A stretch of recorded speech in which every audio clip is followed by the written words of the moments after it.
हरे कृष्णा। आज हम पवित्रा एकादशी की कथा सुनाने जा रहे हैं। भविष्योत्तर पुराण में पवित्रा एकादशी का महात्म्य भगवान श्री कृष्ण और महाराज युधिष्ठिर के संवादों में मिलता है। एक बार युधिष्ठिर महाराज ने श्री कृष्ण को पूछा, हे मधुसूदन, श्रावण मास के शुक्ल पक्ष में आने वाली एकादशी का नाम, उसका महात्म्य क्या है? इस बारे में कृपया आप विस्तार से वर्णन करें।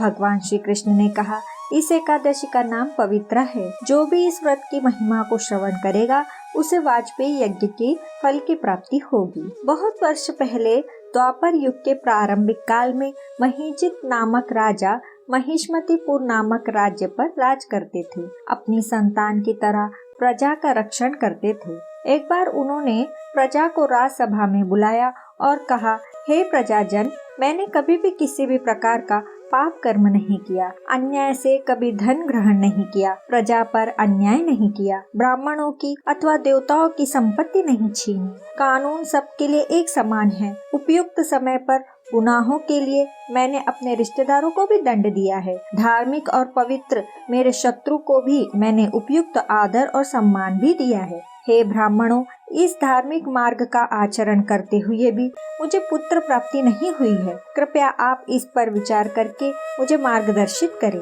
राजा का कथन सुनने के पश्चात सभी ब्राह्मणों ने इकट्ठा होकर विचार किया और अनेक आश्रमों को भेंट देते हुए भूत, वर्तमान और भविष्य जानने वाले ऋषियों को इसका कारण पूछने का निर्णय लिया। इसलिए उन्होंने वन में जाकर अनेक आश्रमों को भेंट दी। अंत में भ्रमण करते हुए लोमश ऋषि के पास पहुँचे। वे बहुत ही कठोर तपस्या कर रहे थे। उनका शरीर आध्यात्मिक था। वे आनंद से परिपूर्ण और कठोर उपवासों का पालन करते थे।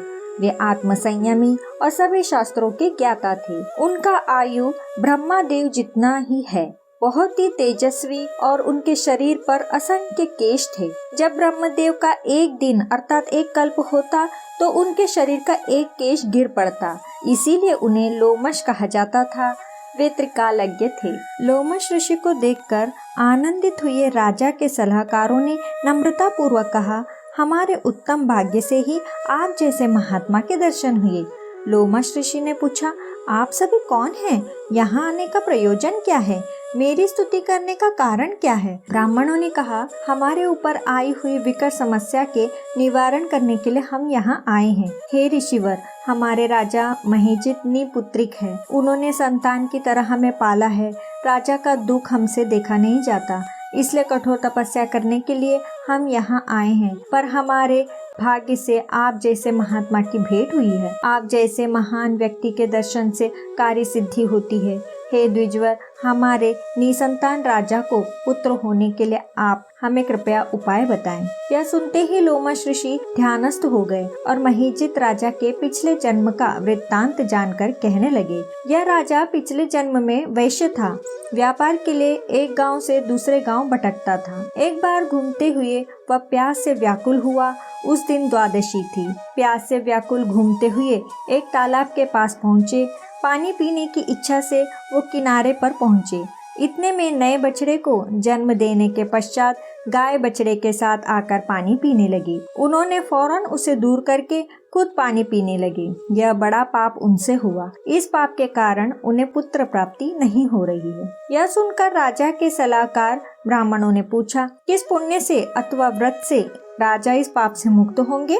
इस विषय में आप हमें बताइए। तभी लोमश ऋषि ने कहा, श्रावण मास के शुक्ल पक्ष में आने वाली पवित्रा नाम की एकादशी है। राजा और आप सब इस व्रत का पालन करें।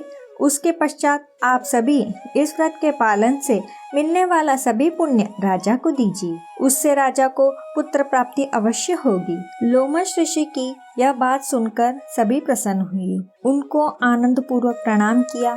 राजा के पास सभी लौट आए और सारा वृत्तांत राजा को कह सुनाया। राजा ने भी आनंद से सभी प्रजा के साथ पवित्र एकादशी का पालन किया।